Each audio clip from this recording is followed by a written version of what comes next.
Welcome to photographytipscorner.com. It's Peter Bang again, and I'm going to continue my mission in trying to help you see that expensive equipment doesn't make you a better photographer.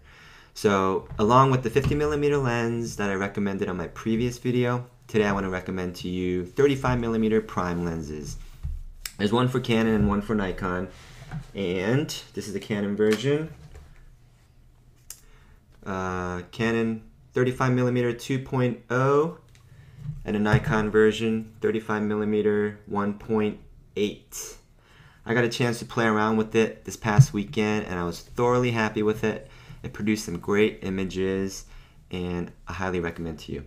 Let me just show you, put it side by side with the Canon 50mm. This is a 50, 35 side by side. 35 is a little bit heavier, better build quality. And this is the 50mm.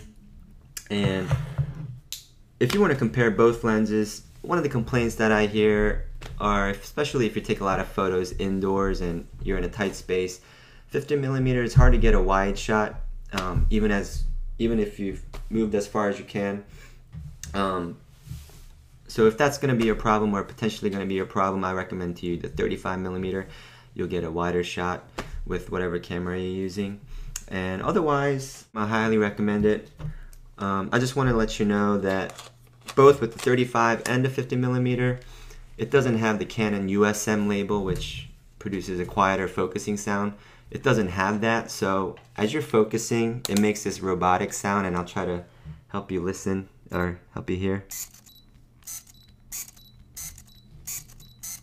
You hear that sound? It could potentially bother you. I just wanted you to know about it.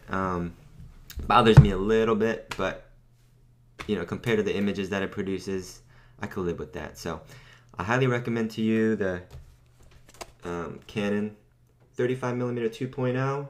It's about $330, I believe, and the Nikon version for DX cameras, 35mm 1.8, I think it's about $199. And hope that was helpful. And if I were to recommend one lens, go with either the 50mm 1.8 or the 35mm 2.0 for Canon, 1.8 for Nikon. Thanks for watching. Talk to you later. Bye.